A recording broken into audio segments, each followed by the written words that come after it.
नमस्कार, जय श्री कृष्णा। मित्रों, व्रत विधि विधान के इस एक और खास एपिसोड में आपका स्वागत है। मैं हूं धीर कुमार और इस एपिसोड में मैं आपको कथा सुनाने वाला हूं एकादशी की। जी हां दोस्तों, पापांकुशा एकादशी जो कि आती है अश्विन मास के शुक्ल पक्ष में। अब इसकी कथा क्या है और इसका फायदा क्या है, इससे क्या फल मिलता है, इसके बारे में चर्चा करेंगे, इसके बारे में आपको बताएंगे। इससे पहले दोस्तों मैं आगे बढ़ूं, आपसे मेरी रिक्वेस्ट ये है, प्रार्थना है कि अगर आप कोई वीडियो पसंद आता है इसको लाइक कीजिएगा, शेयर कीजिएगा और अगर आप हमारे चैनल पर नए आए हैं तो इसको सब्सक्राइब जरूर कीजिएगा। चलिए शुरू करते हैं। मित्रों, जब भगवान श्री कृष्ण पांडवों को सारी एकादशियों की कथा सुना रहे थे तब अर्जुन ने पूछा, हे प्रभु आप हमें बताएं कि अश्विन मास में जो दूसरी एकादशी आती है, शुक्ल पक्ष की एकादशी, वो कौन सी एकादशी है। श्री कृष्ण ने कहा, हे अर्जुन, तुमने जिस एकादशी के व्रत के बारे में पूछा है, जिस कथा के बारे में पूछा है, उसको कहते हैं पापांकुशा एकादशी। इस एकादशी के व्रत को करने से बड़े पाप नष्ट हो जाते हैं और व्यक्ति बैकुंठ धाम को जाता है। अब इसकी कथा मैं सुनाता हूँ, सुनिए। एक समय की बात है, विंध्या नामक पर्वत पर एक क्रोधन नाम का बहेलिया रहता था और वो जो बहेलिया था उसका जीवन पूरी तरह से पापमय था। वो बहुत क्रूर था, वन्य जीवों को मारता था, जीवों को मारता था, गलत संगति में रहता था, मद्यपान करता था और ईश्वर की पूजा आदि नहीं करता था।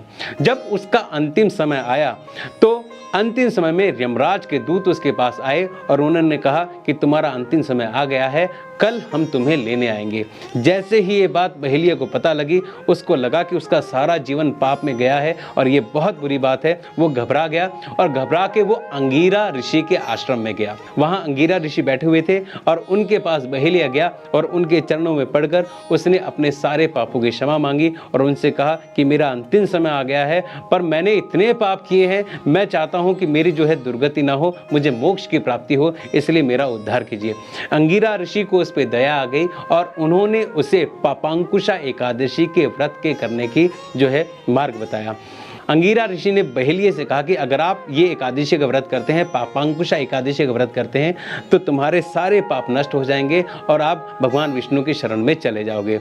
बहेलिये ने वैसे ही किया और उस व्रत के करने से उसका जो प्रताप है वो बढ़ गया और उसके सारे पाप नष्ट हो गए। जब यमदूत उसे लेने आए तो उसका तेज देखकर और उसकी आभा देखकर उसके प्राण बिना लिए ही लौट गए और उसके बाद वो बहेलिया बैकुंठ धाम को चला गया। मित्रों, ये थी कथा पापांकुशा एकादशी की। इसके व्रत के करने से अगर आपने जाने अनजाने में कोई पाप किया हो या फिर आपने कोई पाप किया हो, बुरी संगति में रहे हो और आप चाहते हैं कि भगवान विष्णु के चरण में चले जाएं, भगवान विष्णु का आशीर्वाद आपको मिले, तो आप ये व्रत कर सकते हैं। मित्रों, पापांकुशा एकादशी के व्रत के करने से व्यक्ति सभी प्रकार के पापों से मुक्त हो जाता है और भगवान विष्णु के शरण में चला जाता है। मित्रों, हर एकादशी की वीडियो में मैंने आपको बताया है कि एकादशी का व्रत कैसे करें, इसमें भी आपको बता देता हूं। अगर आप हमारे चैनल पर नए आए हैं तो आप ध्यान से सुनिएगा।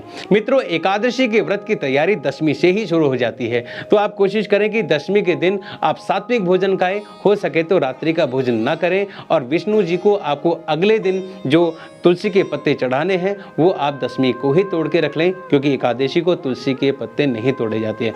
आप एकादशी को सुबह उठें, स्नान आदि करें, अपने आप को स्वच्छ करें, पूजा स्थल को साफ करें, भगवान विष्णु की पूजा की सारी सामग्री तैयार करें और उनको जो जो चीज़ें पसंद है वो आप वहाँ पर लाके रख लें। इसके बाद भगवान विष्णु की पूजा करें, संकल्प लें कि आज आप ये व्रत करने वाले हैं, एकादशी का व्रत करने वाले हैं और उसके लिए भगवान विष्णु आपको आशीर्वाद दे कि ये व्रत आपका संपूर्ण हो जाए, पूरा हो जाए। इसके बाद आपको पूरा दिन भगवान विष्णु को याद करना है, स्मरण करना है। आप कीर्तन आदि कर सकते हैं और रात्रि में आप जो है भजन आदि करके सोएं।